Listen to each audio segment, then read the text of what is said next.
forward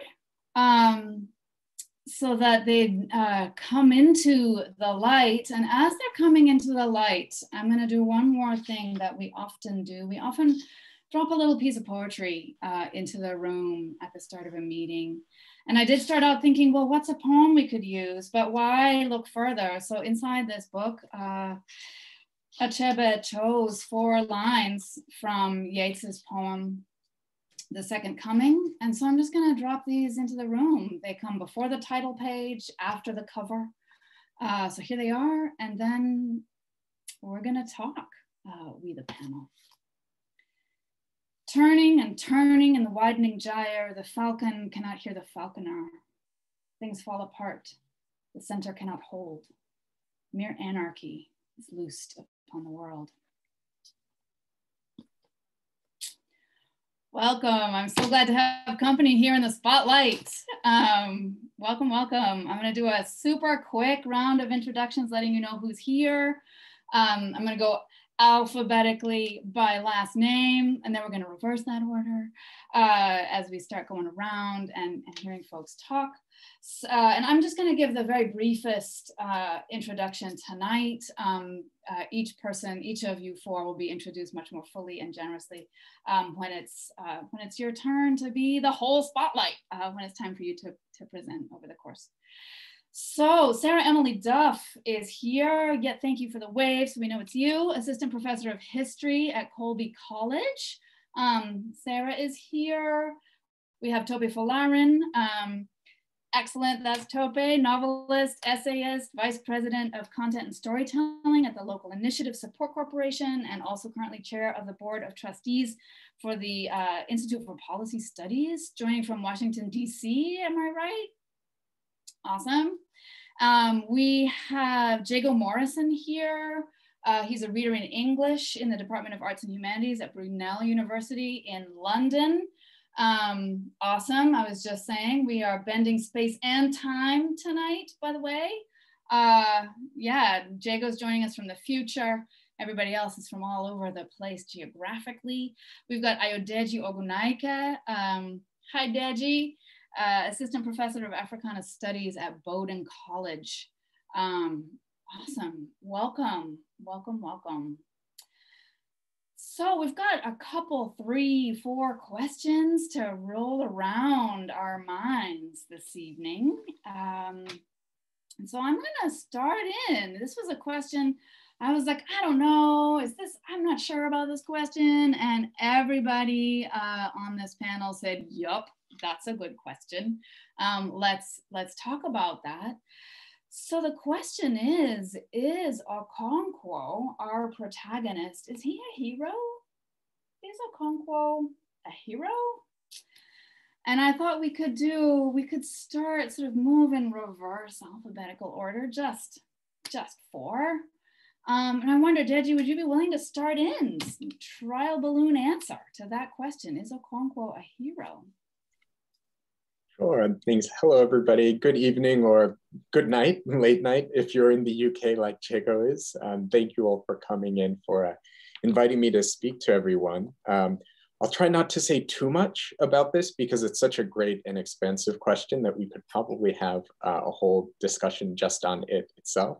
And I'm sure there are lots of great things that the other panelists have to say. But what got me interested in this question at first is, of course, what exactly it means to be a hero, or how we would define a hero. And naturally, I started thinking a bit about how the ancient Greeks would define heroes, because that, at least in the Western world, tends to be the kind of archetype that we use.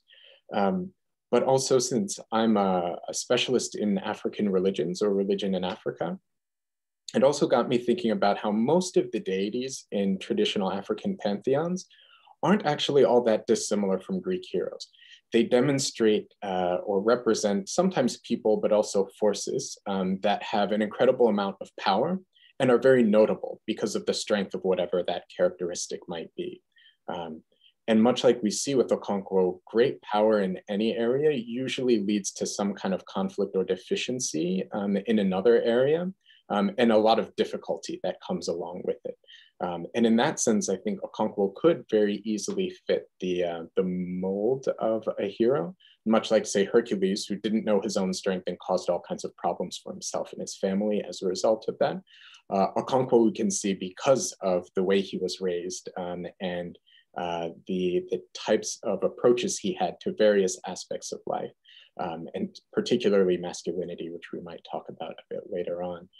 He does run into all kinds of issues. And in that way, I think he does sort of fit the mold in some ways. But there's, of course, another way of looking at a hero, which is somebody who, you know, has a great amount of power and is just a wonderful person and a role model, and achieves something incredible for a community or for themselves. And in that sense, he's much more ambiguous. He might not fit the mold quite as well in that sense. And he certainly does fight against at least what he views to be wrong and to be evil, and certainly is detrimental for his community and society. But at the end of the book, he does commit, in essence, a crime against the earth. And this is something that he does repeatedly in the book, right? And the earth is kind of the most important deity that most people relate to. And so even though he is fighting for the community, he does so in a way that, in essence, undermines one of its most important and deeply held and cherished beliefs and norms. And so in that way, he's deeply ambiguous, and it's difficult to fit him into that kind of more modern category of the hero, I think. Another way that I think he's very complex, rich, and nuanced is that, at least in my own interpretation, in many ways, he's actually the opposite side, or the other side of the coin, of the Europeans, the colonialists who come in. He reflects a lot of the same categories that they have. And his best friend, Obierika, at the end says, "You turned one of the greatest men of our clan into this," right? A man who has killed himself and created an abomination against their most powerful deity. And I think he's very much right there. Obierika oftentimes is much wiser than other people around him. And I think he notices that while Okonkwo had some character flaws, this encounter with colonialism really kind of brought out the worst in him, or turned him into a mirror image of it in some ways. So anyway, there's quite a lot more that we could say about him, but I think I'll stop there because I'm perhaps even more interested in what our other panelists have to say. Thanks, Deji.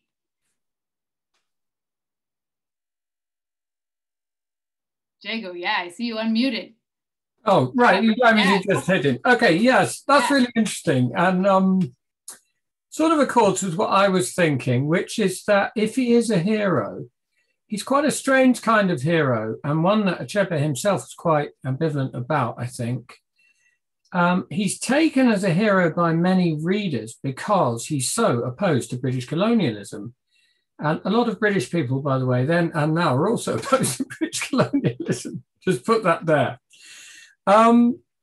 But in the novel, it's exactly his aggressiveness and his violence and his militarism, if you like, that end up making him ineffective as a hero.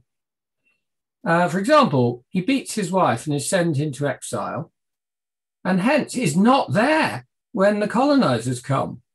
You know, that you need to be there if you're going to be an effective hero or something. Later, when he finally gets back, years later, he tries to rouse everyone to action, but nobody's interested. They're making money out of palm oil and so forth. And so what kind of a hero is so ineffective as a revolutionary?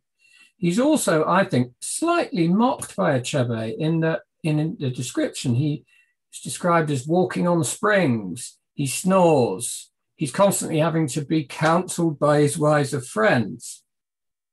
So if I may, I was just looking back through interviews with Achebe to find out what Achebe thought about this. Can I just show a very quick sequence where Achebe speaks of Okonkwo and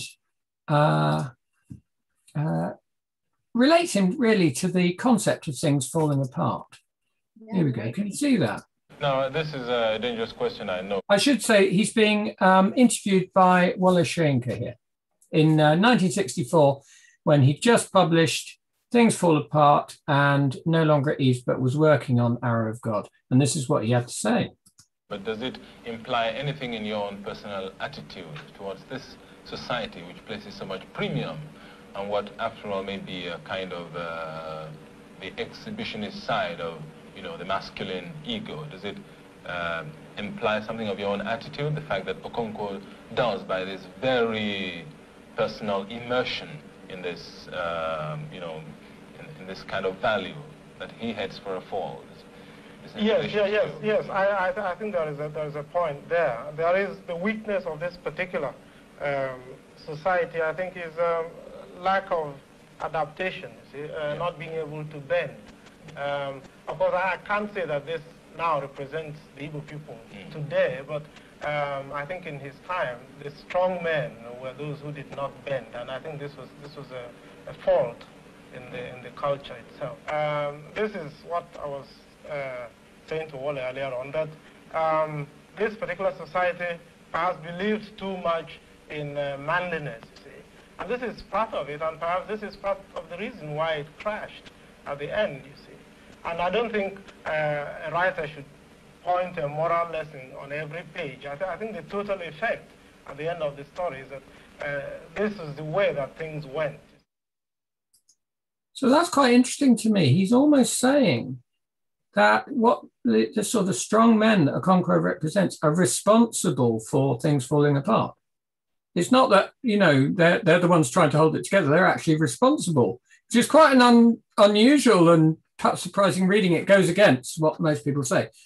And it is noticeable that Okonkwo, with his violence and so forth, is really quite clearly opposed to all the virtues of Igbo traditional society that he's trying to bring out, their democracy, their interest in dialogue, their lack of judgmentalism, and so forth. So he brings a tragedy on himself, both by killing someone and forcing himself to commit suicide, also driving his son away. If he is a hero, he's a strange kind of one. Okay? Yeah, awesome. I think it's my go. Yeah, do it. Awesome. Sure. First of all, so much love to Hayden and Megan for those introductions. And it's a deep pleasure and honor to be on this panel with all of you here right now. I have to begin by making an admission of sorts. I've read Things Fall Apart so many times growing up. You know, it was one of the novels when I was growing up that my dad would often kind of wave in front of my face to prove that Nigerians were incredible artists and thinkers. And so like it was part of my conditioning process when I was young. So I read it as a youngster. I read it again in high school. I read it in college. I read it in grad school. And I read it so often that like sort of like an old album you've heard any number of times, I kind of had this sense that I knew what it was about. And I've had any number of conversations and arguments over the course of the past many years without actually going back to the text. And so in advance of this conversation, I thought maybe it'd be prudent for me to pick up the book once again, my dog-eared copy, and make my way through it. And it confirmed a couple of things for me that I, you know, had been thinking about the novel for quite some time. One is that it truly is a great novel because it's the kind of book that rewards multiple readings. And I have to say that this last time that I engaged with it, I came away with a whole different set of ideas and perspectives about what Achebe was up to. And I think that is probably also part of the reason that happened is because this is really the first time I've read Things Fall Apart as a writer myself, or as somebody who is kind of deeply engaged in the profession of writing and cares deeply about craft. And so I think this is the first time that I engage with the work as somebody who cares about the craft of novel writing. And this relates to the question at hand because I think the genius of Achebe, and some of that was demonstrated in what we just watched. And I have to say as an aside that it's deeply gratifying and even exciting to see two giants, you know, Soyinka and Achebe engaged in conversation. I don't know where that clip is from, but I will chase it down. I'm sad that I haven't seen that before. And it's just incredible to see them both as young men talking about art and talking about Achebe's accomplishments. But the thing that I take away from the book with respect to Okonkwo is that he's a flawed human being. And I think that point has been raised. And the reason why that I think is an expression, that character is a kind of expression of Achebe's genius is because Achebe was writing this novel in many ways in response to the kind of predominant idea about what Africans were, right? Like this notion that he encountered both in literature and the world writ large, that Africans were primitive, that Africans didn't have any sense of culture, that Africans were not intelligent. And he's carrying all of this in his head. Keep in mind, in his 20s, as he sets out to write this book, there are any number of people who are in a similar position, who have just as much ambition and artistic talent as Achebe, who would try to write a book that responds in kind to all of the charges that people both in literature and the world are saying, which is to say that they would write something that would be more akin to a kind of, political tract than a piece of art. The thing that I think we need to celebrate about Achebe is that he was willing to admit that Okonkwo was flawed precisely because he imbibed certain negative qualities of the culture that he emerged from, right? So this is also a critique of certain aspects of Igbo culture, which is truly extraordinary, right? He's writing a book to the entire world, and he's admitting in this book that first of all, there are any number of wonderful things about Igbo culture, about Nigerian culture as well, but that there were also some things that weren't so good. And those things that weren't so good are embodied in this character, who does have, by the way, certain wonderful traits. He does love his kids. He does love his wives, though he has a really odd way of expressing that. He is truly talented in so many ways, and that talent, he displays that talent early on in his life as well. But he's also flawed, and his kind of, as Achebe, we just saw him say, his idea of manliness is deeply problematic in certain ways, and the way he expresses his ideas about manliness not only, sort of negatively affects his wives, but also his children. And one could even argue that it turns one of his children away from him in a way. So I think that Okonkwo is not a hero and he's not a villain, but I think as a character, he's an expression of Achebe's, his courageousness, his commitment to the idea that a piece of art has to be true, in the biggest sense in order to work as a piece of art. And he's also, I think, a sign of Achebe's genius. Again, as somebody in his 20s who is thinking about how this work might live in the world and might serve as a representative of his culture and his ambition. So those are my 2.5 cents. Thank you. Gosh, what to say next? First of all, thank you very, very much, Hayden, and particularly Megan, for organizing this so thoughtfully and so carefully. It is truly wonderful to be included in this. And also thank you to my fellow panelists. It is an honor to be included among you and to listen to you. Thank you very, very much.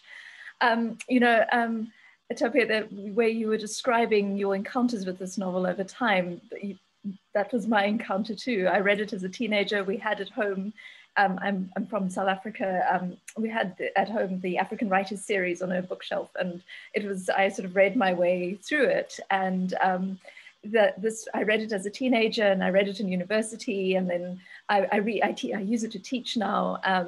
I realized in these rereadings, and exactly that, as you say, this is a great book precisely because whenever I come at it, I get something new out of it. And this question made me think about the fact that this time when I reread it, I realized that often when I read this book, I enjoy it so much because of the characters on the periphery. I read it because I love the children and I love Okonkwo's wives and I want to know more about them. And I should also just say that often when I talk about a book I love, I often want to talk about all the other books I love. That I'm thinking a great deal about Arrow of God, which is part of this trilogy that Achebe writes. And I hate to admit it, but I slightly prefer it to Things Fall Apart, I'm sorry. But I really, really love Arrow of God. But it's also, I love reading that book because of all the peripheral characters. And by the way, everyone should read Arrow of God too. This is just my pitch for Arrow of God. So I think that this question made me sort of go, oh, this is interesting. I don't actually read this novel so much for the main character. And it made me think more about, well, who is this man? And I think I have 2 ways of responding to this question. I think my first way is to say that Okonkwo certainly regards himself as a hero. In his own mind, he is a hero. And he is frustrated with people who don't see that. and who don't behave in the same ways that he thinks are heroic and good ways. And I think that that is one of the triumphs of having written this character, that he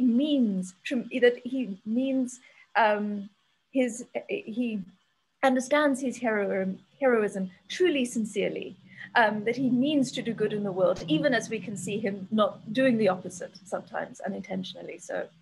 And I think that it's interesting to ask, well, why does he regard himself as a hero? And I think that some of you have sort of touched on this already. It's the complicated relationship that he has with his father, in particular, the relationships that he develops with his wives and his children. I think that, and exactly as you've said, that it's precisely the flaw that it's in his attempts to be a hero that he ends up being incredibly fragile. And that it's his fragility, which I think makes him this interesting character. The fact that when he comes up against challenge, his response is either to be very aggressive or ultimately, devastatingly, tragically, in the end, to kill himself. That he is unable to withstand those kinds of challenges. It's his rigidity, just to repeat what you were saying. The other response that I would make is that I think it's an interesting question. Why do we need heroes in books? And I say this as someone whose favorite books are the kinds of books where nothing really much happens, where there are no heroes, where people just talk a lot and think and then have revelations quietly on their own. Those are the kinds of books I like to read. And this goes too a little with what has been saying too about Achebe writing this book, you know, during decolonization, and the way in which we think about how decolonization should proceed, where we need heroes in decolonization, and we need heroes to understand colonial conquest. And here he's making the point that, and this is why I love this novel, is that he describes the experience of colonial conquest not as a spectacular experience, but as something that was slow, which was grinding, which was painful, and which encroached slowly, creeping, eroding away at the way in which people lived, the way they thought about themselves, their relationships, and so on. And that people were flawed and complicated in this process. Nobody had to be you don't need to be a perfect person in order to be a victim of colonial rule. You can be an ordinary, complicated human being. So I think that in some ways asking about his heroism kind of goes a bit into Achebe's project to say that we don't need to have heroes to understand a colonial rule. So I hope that made sense. I know that I went on for a bit. Oh, lovely. Thank you all. And I think we've got some time for some responses. I know, once, sort of things go around, and then for me, always new ideas occur as others are talking. So if there are, if there's more to say, if there are things to respond to, we have some time for that. And thank you for that clip, Jago. That was great. I don't know if anyone. Sure. Well, I have just a couple of quick things. I really loved what everybody else said. And Sarah, what you were saying just now, it made me remember how, especially reading it this time again, I very much view Okonkwo actually as a cautionary character or tale, and that Achebe is actually being quite deliberate about crafting his nature and his character in a way that we're supposed to admire certain things about him. And there are certain ways in which he's very loyal, and he's incredibly hardworking, and he's willing to make at least certain types of sacrifices. And you're right, he's so incredibly committed to what he thinks is right, which are all admirable qualities.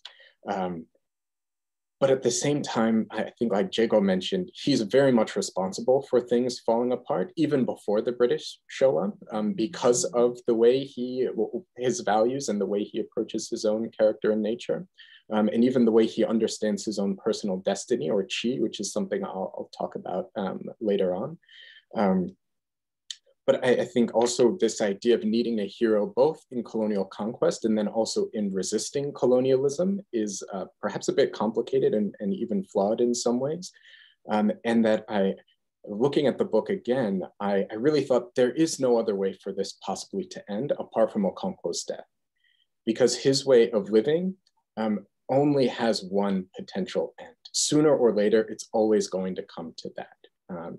And while it's tragic and really awful, I think Achebe is giving us a really important, in essence, timeless message about at least certain types of heroism, and how even now, after colonialism has officially or politically ended, this particular type of approach to resisting it, and Achebe very much resists colonialism and critiques it, but this particular way of doing it can really only lead to a dead end of sorts. And I think Okonkwo is a cautionary tale in that sense. I'm such a good point, Deji, and I continue to be in awe of the idea that Achebe, again, places a human being at the center of this narrative, a human being who has flaws and has certain wonderful qualities as well.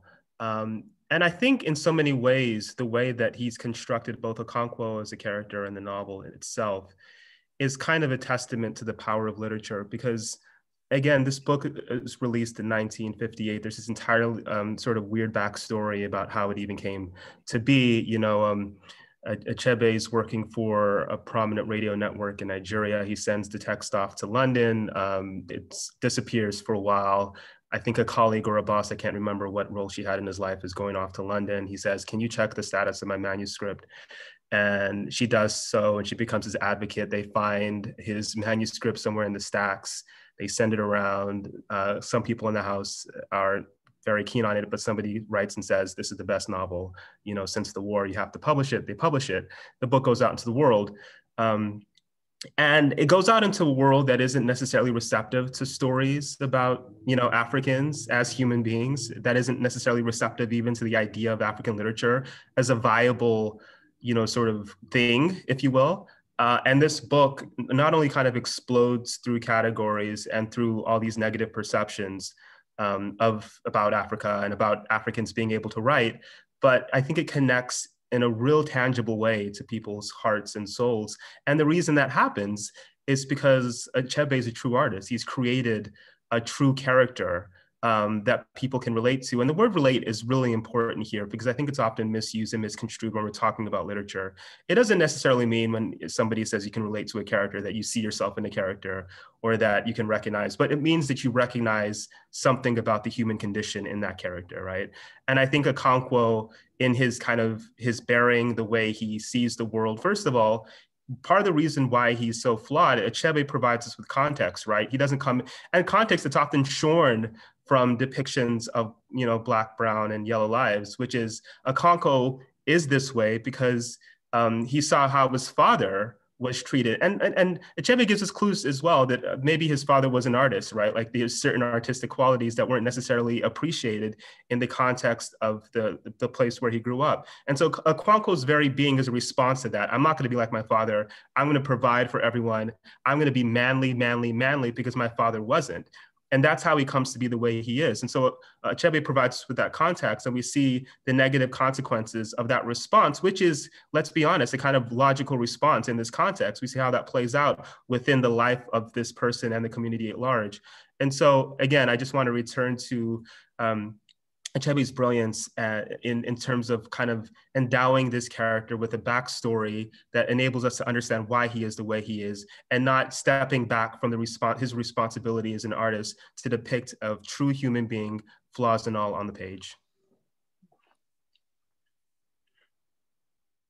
Just a small point that having written 2 books about Achebe, I've read a lot of people's thoughts on him, and also been teaching him for years. So I've read all sorts of people's commentary on Okonkwo. And it's amazing how people try and reread him as a particular kind of resistance fighter that he isn't. There's a lot of transference, or people want to see Okonkwo as a certain kind of colonialism versus resistance figure that he isn't necessarily. I just thought it's worth throwing that in.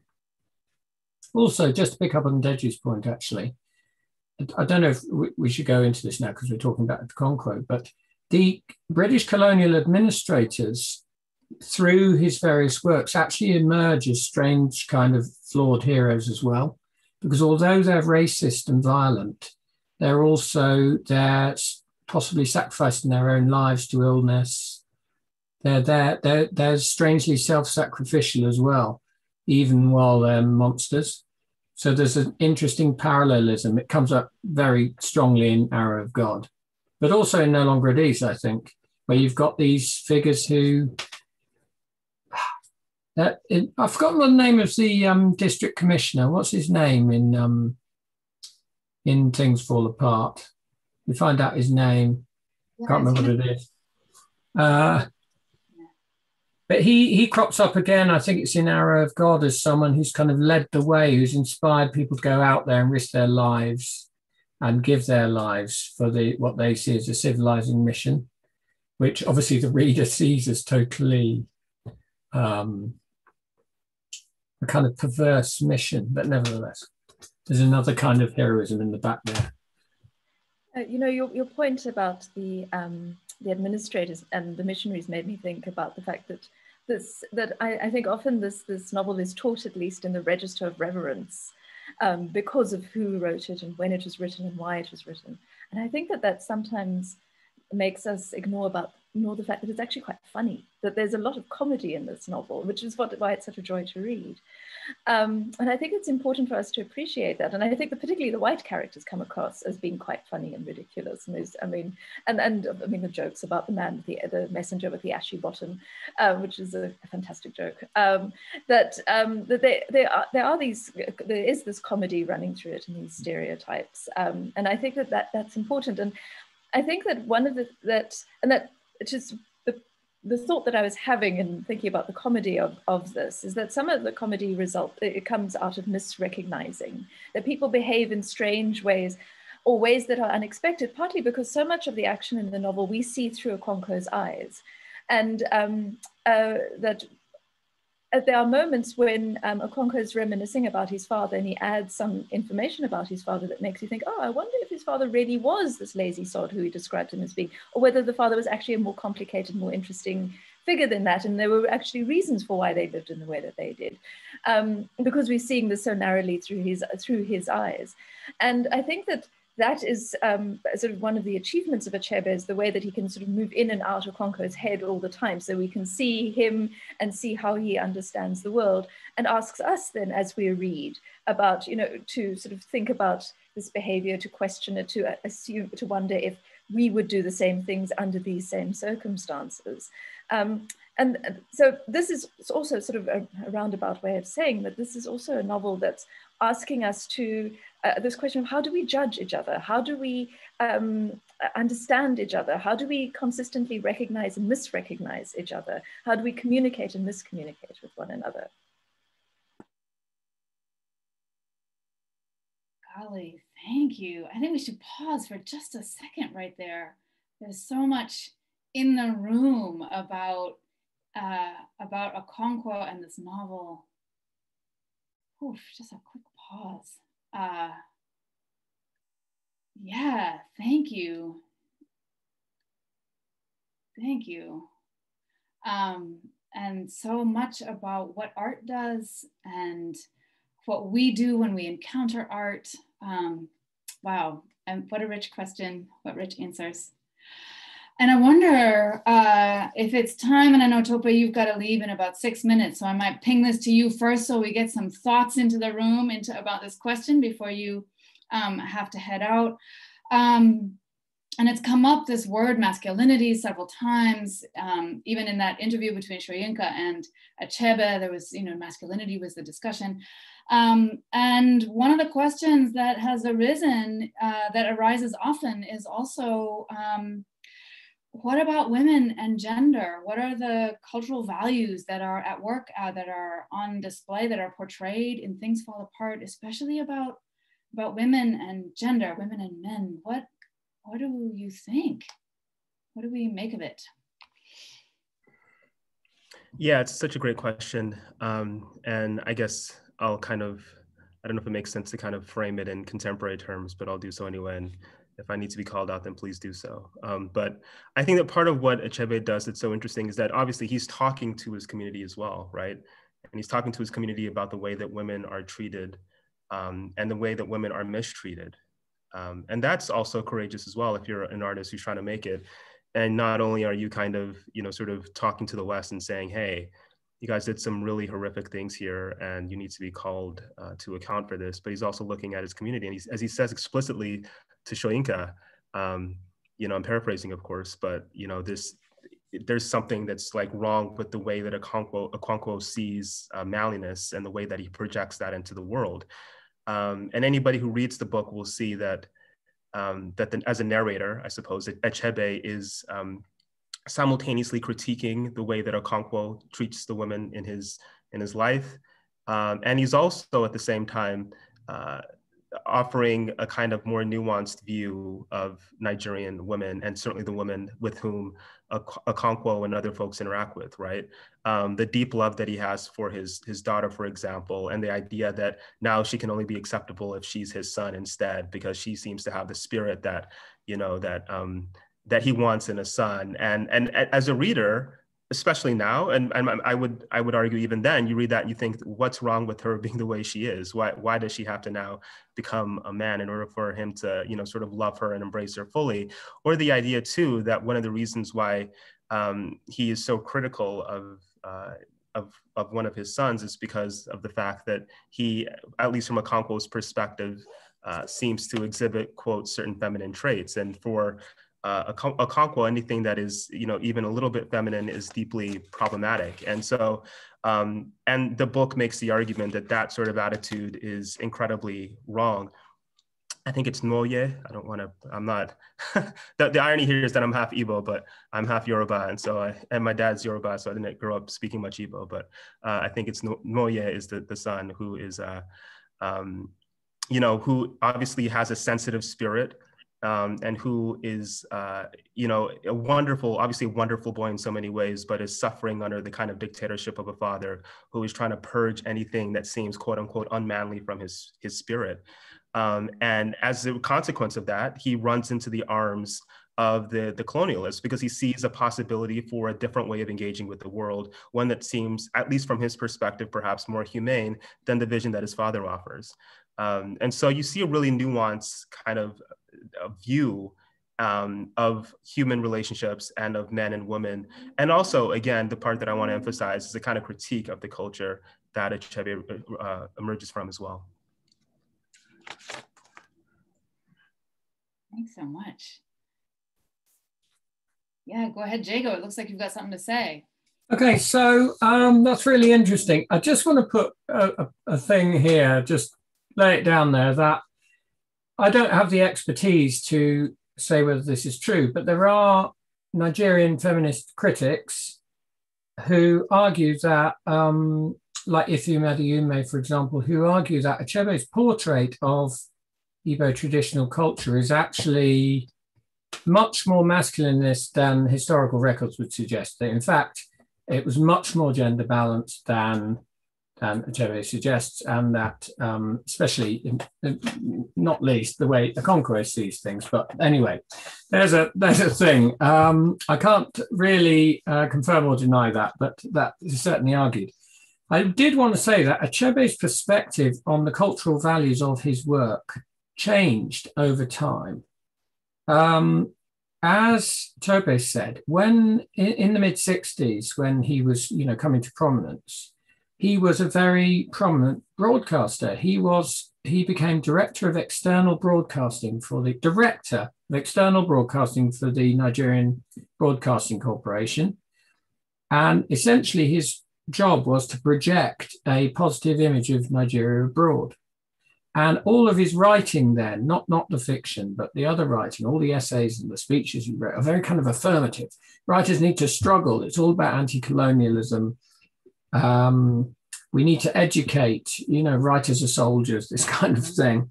Particularly a famous essay called A Novelist as Teacher, which was a speech he gave in 1965. But later, he identified more and more as an Igbo writer, meaning that the values he was trying to espouse were balance, dialogue, seeing both sides, and especially in gender terms. And you can see in the progress of his writing up to Ant Hills of the Savannah, which is in the late 80s, that there's a much more to the fore in his writing. He's thought more about it. in common with a lot of writers of the 80s, to be fair. So, but even in Things Fall Apart, it's quite balanced. Okonkwo is very masculinist, but he's just one element in a whole mix of gender relations. You know, in the cosmology, you've got the sort of male Chukwu, who incidentally, some argue is a kind of colonial hybridization with the Christian God, versus the female earth goddess Annie. In the Okonkwo family, you've got the strong child who's Azinma, and the kind of more questioning, sensitive child who's Mwaye, sort of with that kind of interesting reversal of gender stereotypes. And as we saw in that interview with Shrenka, he sees domineering masculinity as a problem, as an aberration in a way. It's just one element in a more balanced picture. So I think his later position, seeing himself in terms of dialogue, actually reveals much more about the text than the early statements do. Tope, do we need to say goodbye to you? Yes, I do need to depart. I wish I could stay. This is such an incredible conversation, but I need to attend to my child. Thank you so much. Thanks for being here. We'll see you tomorrow. Yes, see you tomorrow. Bye. Lovely. Bye-bye.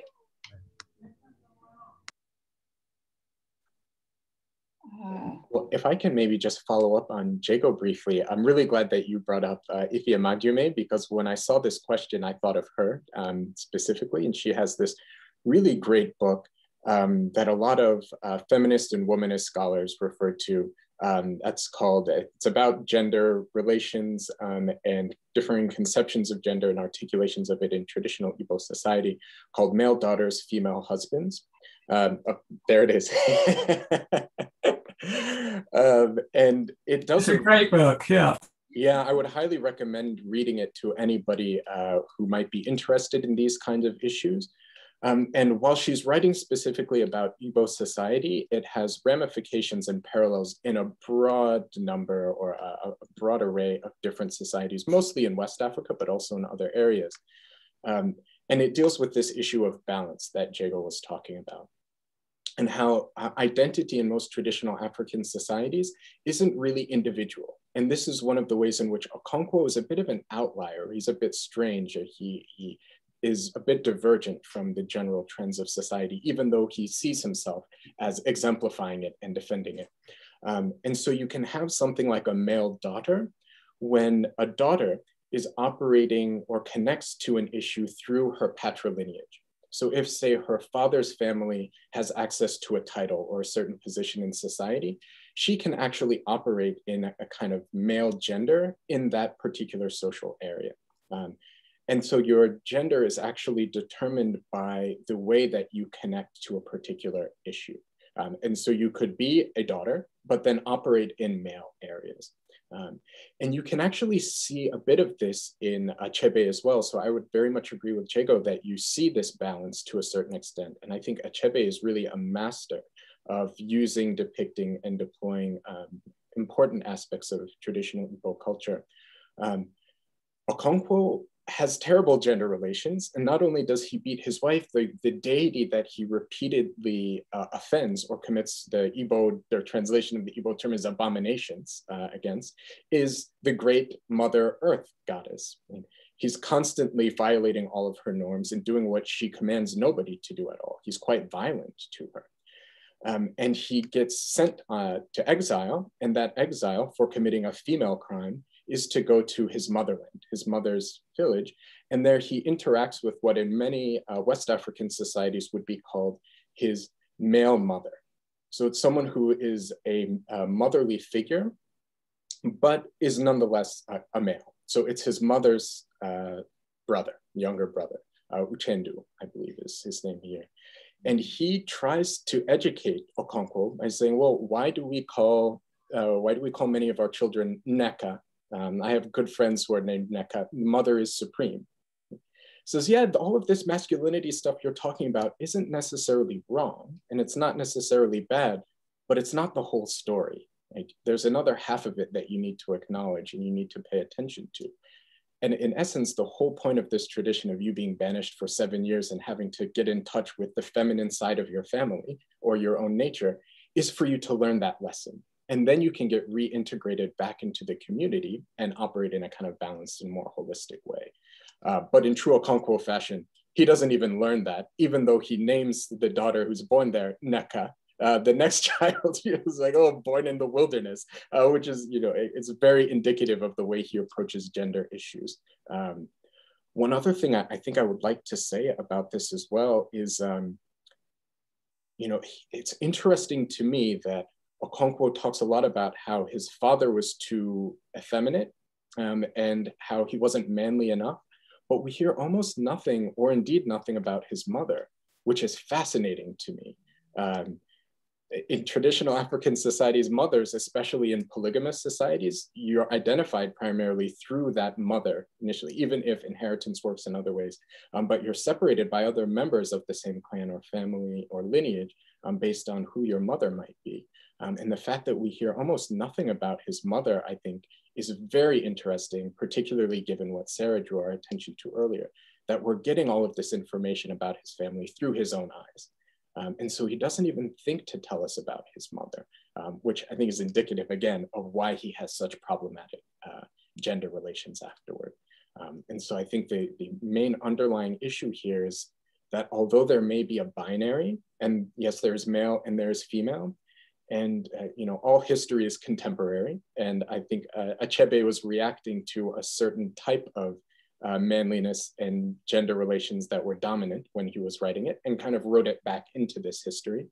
There are certainly gender binaries in most traditional African societies. I'm Yoruba and we have the exact same thing, but they're never rigid or fully fixed. You'll always find part of the feminine in the masculine, and you'll always find part of the masculine in the feminine. And depending on the situation, they might have to work together in order to accomplish something. And things start to fall apart, literally and metaphorically, when you start to separate them, or you fully position one entirely over the other as dominant. And I think this is Okonkwo is a brilliant way of demonstrating both how he's aberrant and then also what happens when you lose sight of this complementarity.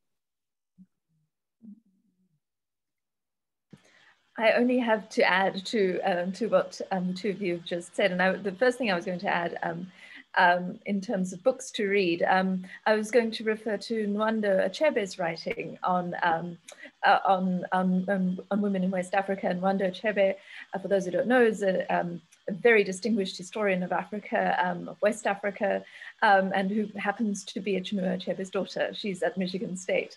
The reason why I refer to her book is that her most recent book is published with Ohio University Press. It's called Female Monarchs and Merchant Queens in Africa. And academic books, as you know, can be tremendously expensive. And this is a slightly cheaper one. So if anybody in the audience is interested in following up on this, this won't set you back hundreds of dollars. This is about $15. So, and it's a nice short history, beautifully printed. So if you're interested, I strongly recommend this.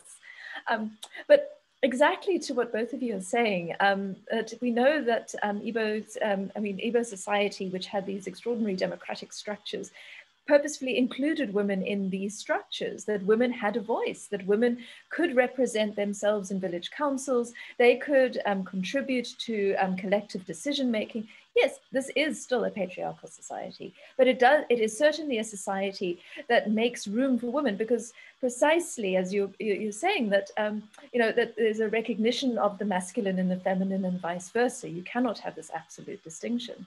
And in fact, one of the most important and to some degree even the most successful rebellions against British rule in Nigeria is the Aba Women's War, which is a rebellion of Igbo women in 1929, precisely because British rule had removed the traditional venues that they had used to represent themselves in village councils. And they were completely outraged about this and mounted a very successful rebellion. I'm going to talk about this tomorrow, so brief advertising for tomorrow too. It's interesting that Achebe has not included this in the book. So if we were to imagine that perhaps this was purposeful, that he has decided not to include reference to these structures, to these forms of democracy, then perhaps the question is, well, why did he leave it out? I think I would find the answer in the fact that we are seeing this so closely through Okonkwo's eyes, that for him, women representing themselves in the council, not interesting, not useful, not important, so we don't hear about it.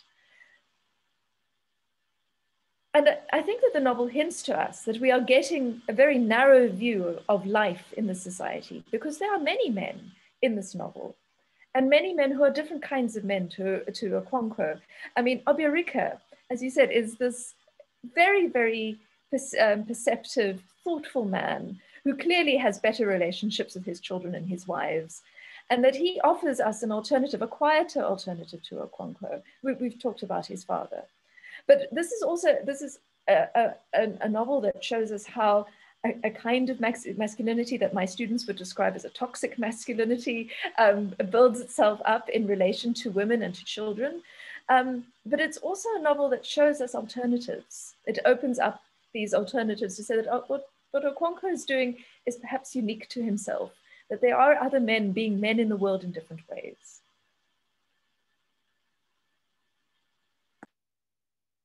Can I just respond a little bit to that? That one of the reasons I think that he so obviously doesn't include loads of struggles, including women's struggles in this book, is that one of the things I'm going to be talking about in a couple of days' time is the fact that we must remember that this started off as a much bigger novel, and it was going to, span 100 years or something. And it was going to be about 3 generations of men in the same family who each became kind of alienated from their communities. So in that sense, it's quite modernist. It's actually more about individual men and their failures, if you like, than it seems to have a grand historical sweep because of the way that Things Fall Apart got cut back to this very sort of historical piece. But when you add it back with what became No Longer at Ease, you can see it's actually much more sort of character based in a way. So anyway, that's one way to think about it. One very quick thing I think I might add, and what Sarah was talking about just reminded me of it, is that I think part of the problem or issue with Okonkwo is that the way he defines himself and also his masculinity is in opposition to other things. And this runs almost entirely contrary to the way traditional Igbo society, philosophy, and religion actually works. Is that the way you define something is through its connections to other things, whatever they may be, and that you can never really reject any of them. And I'll be talking about this a little bit later on as well. But his idea of masculinity as being the opposite or the rejection of the feminine is actually deeply problematic, and we can see concretely how and why that's the case, but also from a traditional Igbo standpoint, that actually just doesn't work. It itself will fall apart that way. The best way to be a good man is to define your manliness in your relations or in relation to the other side of the equation. And this, you can find the same thing in his critique of colonialism as well, on both sides, the way Okonkwo tries to resist it and also the way that colonialism articulates itself, I think from his point of view. And he has lots of great writing on traditional Igbo art as well, and how this philosophy is embedded in it. As soon as you start trying to fully separate or disengage yourself from something, or you try to reject it, rejecting a real part of your life, then in essence, you've cut yourself off from life. Right? It doesn't work that way. Doesn't mean you have to accept everything that it does, but you do have to accept the fact that it's actually a part of who you are. And Okonkwo just can never bring himself to do that. And unfortunately, everybody around him suffers, and then ultimately he suffers as well.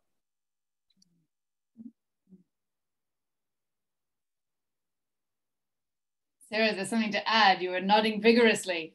Oh no, just in complete agreement. Oh, lovely. And I wonder, like, there's something about this discussion that makes me curious. We've got about 5 minutes left, which is nowhere near enough time. But I know the third question that was on our list for this evening was just to a little bit about how this novel speaks to the moment that we're in now and here, the cultural moment. What's it like to read Things Fall Apart right now? And I feel like this is something that's been touched upon a little bit already. It's hard not to, but I'm curious if in the next like 5 minutes or so, if there's just a little something to say that will doubtless come up again in later sessions. How does Things Fall Apart speak to us right here, right now? Sarah, do you fancy starting in?